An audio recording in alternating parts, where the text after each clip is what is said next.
Thank you so much. So again, Christopher, sorry about that delay. We went from the privilege of working from home occasionally when it was required to a massive exodus of the workforce into the home. Many companies were not really set up for it, and everybody was very, very focused on the business continuity aspect of it and really didn't pay attention to securing those connections back into the home, leaving businesses exposed and vulnerable. So we're going to talk a little bit about that move to work from home. How did it affect my business? What changed? This leads me to talk first very briefly about data. What does data mean? What does data mean to a business? All data is not created equal to every company. What is important to one company to function and be profitable is not the same for the next. So there's also differences in data. There is personal client information that gets us into privacy and compliance, things that are governed by laws that you have to protect and show that you're protecting it. But we're not talking about that today. Today we're talking about business data, the things that cost business money for themselves. As you said, trade secrets, contract information, order information to fulfill those orders. There's a lot in accounts payable and accounts receivable. Filing your taxes. If you lose the information to file your tax for the year and you're having to figure it out, there's a lot of money lost there. So we're talking about the data that is the heartbeat of your business. Can you provide services and products to your clients and get paid without this critical data for your business? This is a traditional business network. Everything's connected. Everything's in its own environment. We can put in those access controls, perimeter defenses, network security. Everything's talking and checking in within this microcosm of an office. I do understand that a lot of people did go to cloud, but that perimeter includes that as well. This is representing that work from home, work from anywhere. It's the new model. It's not going anywhere. But are we securing it? A lot of things were revealed during this exodus. The reality is that employers cannot control home networks of their employees. And these home networks aren't fortresses. They aren't the fortress needed to protect your business. And they're tunneling in and tunneling out. And on this network itself, there's traffic and the bandwidth used alone with kids schooling from home and taking a toll on that, leading to people turning off firewalls for faster connectivity. If somebody's slow and everybody's complaining, the first thing you do is try to ease that problem. So again, employers don't have any control over what's going on in employees' homes and their networks and their personal devices and what's connected. And even when it is an employer-owned device, it's still on insecure networks. So we're going to talk about really what we're doing about all of these things. Again, business continuity was number one, and it's understandable why it was number one priority to get everybody working and being productive. But there were a lot of people that were waiting to take advantage of these vulnerabilities.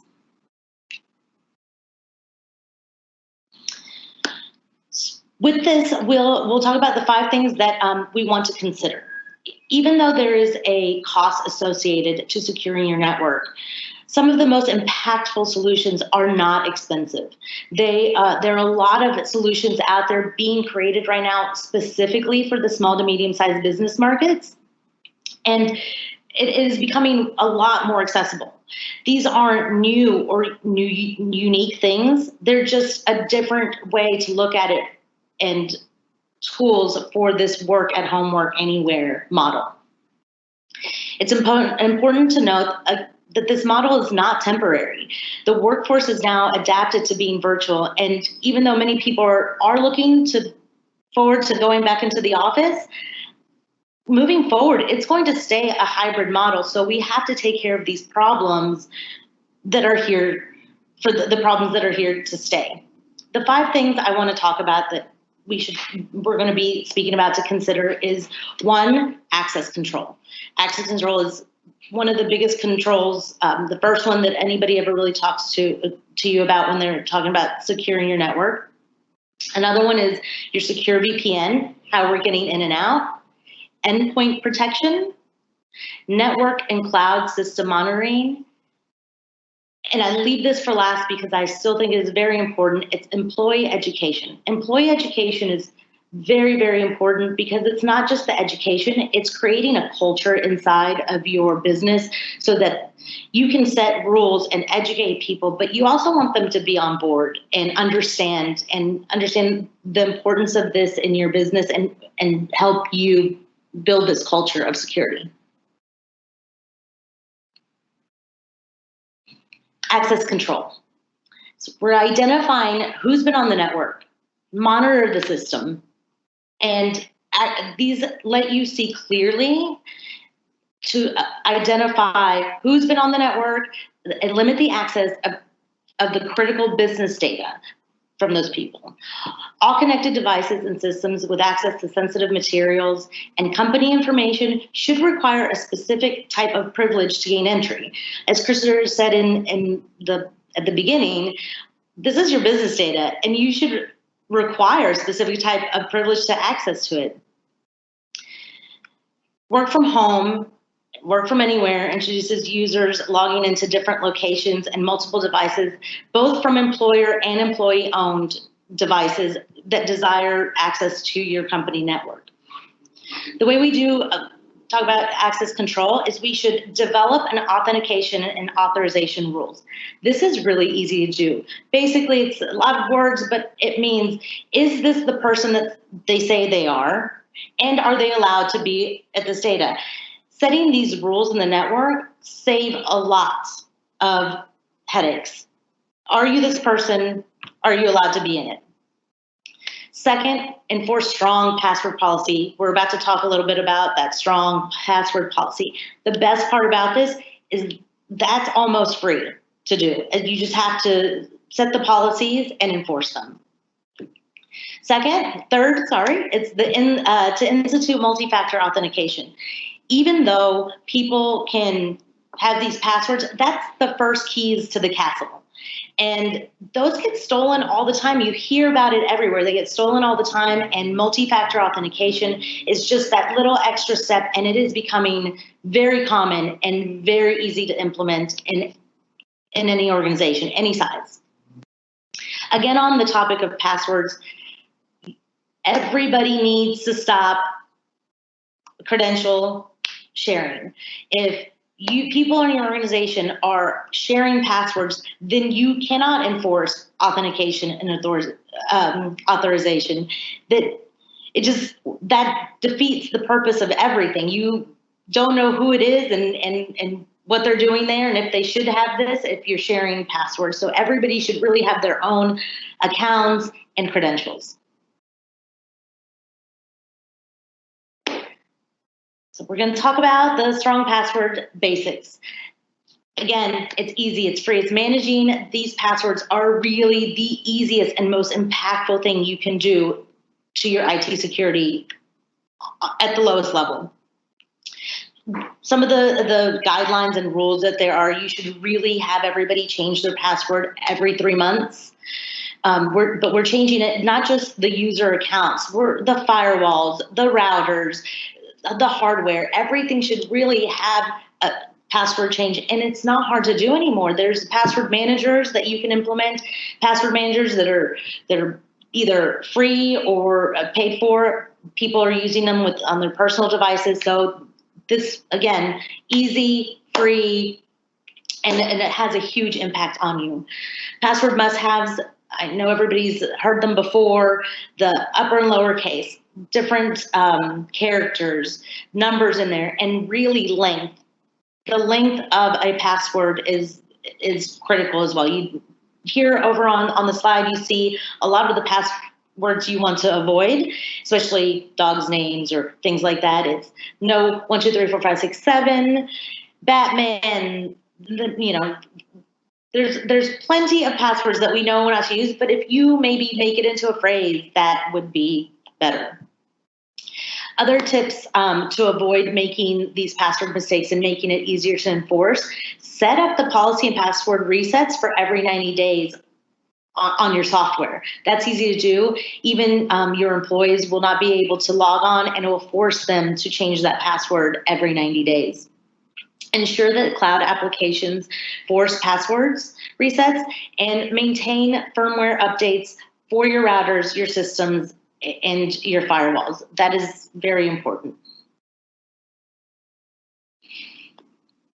We talked about endpoints and the network, and how all of these employees are out into the world, logging in from all kinds of places. So we like to say, deploy some managed endpoint protection across all remote devices.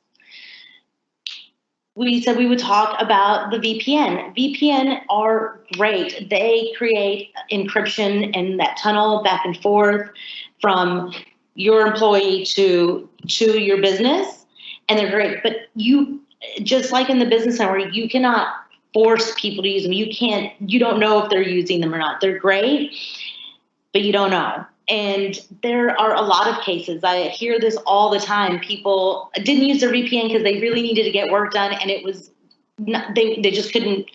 Connectivity got even slower, so they're just going to turn it off really quick, and they're not going to use it right now. These are the things that people are waiting for, and it's normal, and you can't avoid them all the time. Again, this all mixes in together. You want that culture in your business, and you want the right things in there, but we also have some other safeguards that we're going to put in, and securing those endpoints are really, really important.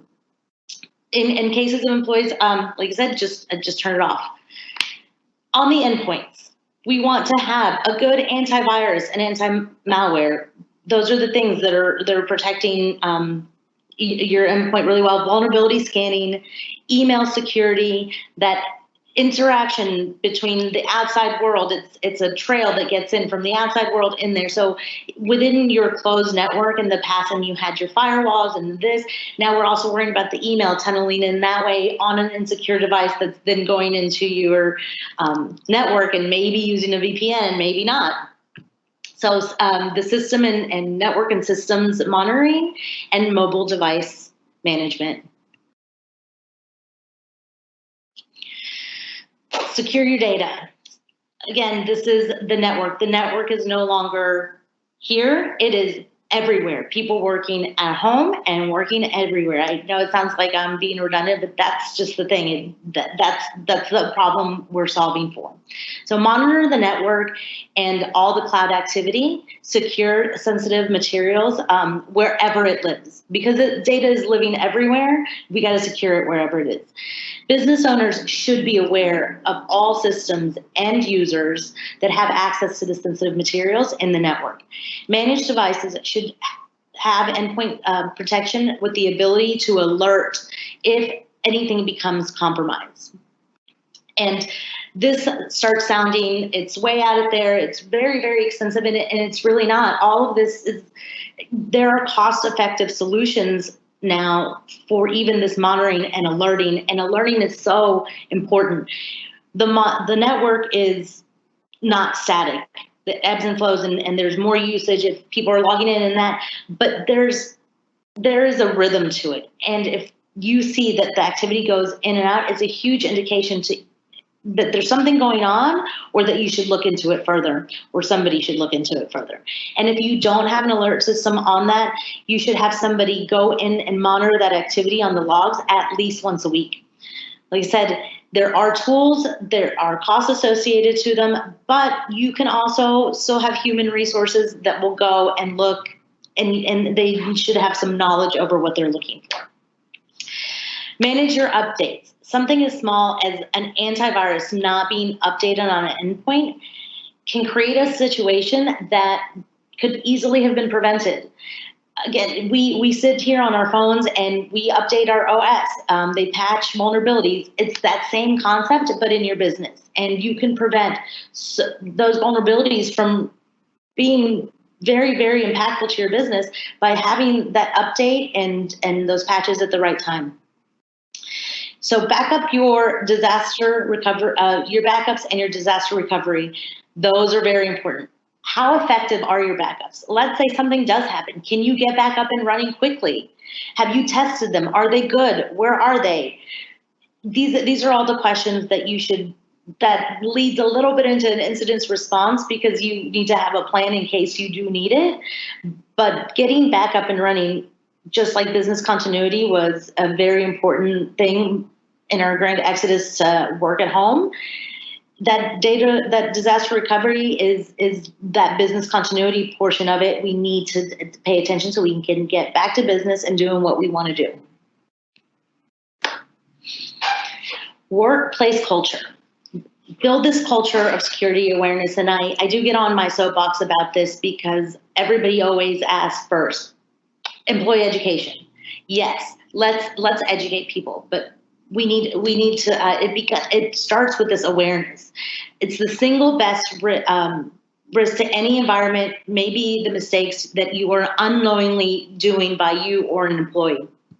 Rules and procedures need to be clearly communicated, and acknowledgement of them should be required. That is one of the number one, and that clear communication. It is about education, but again, about culture and them acknowledging that they've received it and they're going to start following these guidelines. You improve awareness through continued education. The number one issue is still phishing. Everybody hears about phishing. They see the scam emails, and still it is the number one issue that we're having within employees. And the spear phishing has proven to be getting the best results because it is very targeted, along with the URL, website jacking, and social engineering. That I'll show you some examples in a few slides about all of these, and you'll see how easy it is. And we just have to stay on top of it, stay aware, and keep it at the forefront of our brains. Along with that culture is enforcing those strong password policies. It's easy not to, but it's easy to do it, and the impact is great. And using that two-factor authentication. Limit and monitor personal device accesses to the business and all the related material inside of your company. So what exactly are phishing attacks? It's been a common term, but sometimes it's worth going through this again. They're fake and bogus email attempts to trick the end users into a sense of comfort, security, and legitimacy. So inspect all email domains. They're usually, you can see where they're starting to look a little bit different, and you look for the body and detect some parts that just doesn't seem right, and add it to the culture and in your policies to report something like that. It's okay to have a delay on it, responding on an email. Send it to whoever, or let's look at it, let's investigate it. It takes a few minutes to look at the URL. To the point of the website jacking examples. Train your employees to pay attention to those. You can see here they're off by just a little bit. Be on the lookout. Is your connection secured? Check to the far left of the address, and you padlock, and you can see in the browser the name changes. If it feels like it's funny, then it probably is. And taking 3 seconds to ensure that is nothing. Here's another example of a common Amazon. We all know Amazon gets hacked all the time because they have so much traffic driving through there, and everybody uses Amazon, and you can look that spoofed website. It's two ends. Sometimes I go in and you go hover and from an email, and you see that it's from somewhere completely different. That's not from where it said it was intended to be. Social engineering. This one is interesting, and most people think that social engineering is hard and somebody's sitting there watching, which is true for some of the bigger social engineering issues that they have. But even in a small to medium-sized company, all you have to do is know if they're wiring money or any situation like this, know the name of the owner and CEO, and there you have it. That's the social engineering 101, is making sure that you have the right names and getting everything routed differently. And people aren't in a hurry. They just go ahead and Send emails or wire that money. Just another one from this, anything that has a link that says, hey, we need your credentials are bad. Can you please come check it? I know it's getting more and more common for people to look out for it. But again, without that workplace culture of being aware of it, then you will fall into this more times than if you had some awareness training implemented.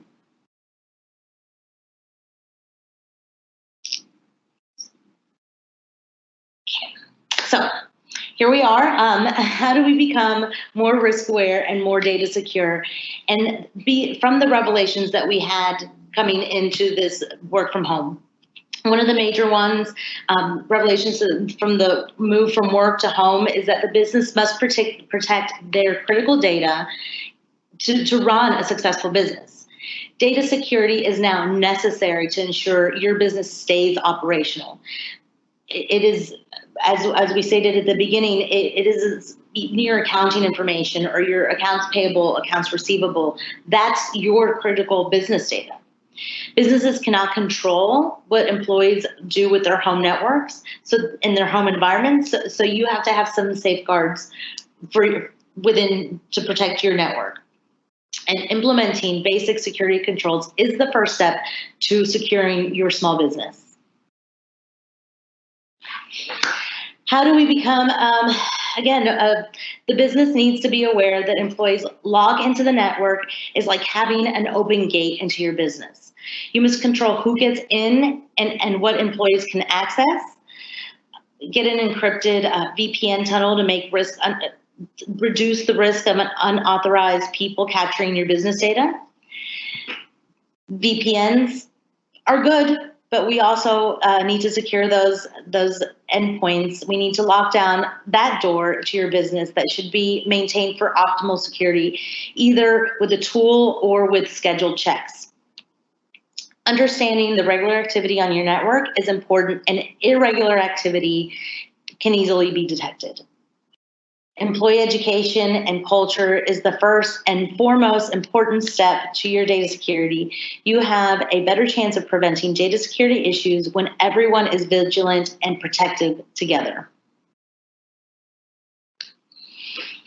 Last but not least, here is a list of best practice standards for most businesses. Maintain inventory assets, again, to complete those 5 objectives.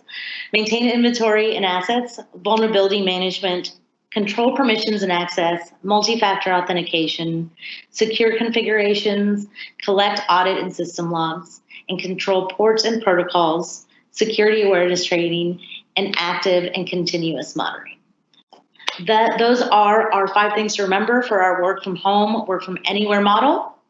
I want to thank Christopher for the opportunity to share these with you guys. And if you have any questions, please feel free to reach out.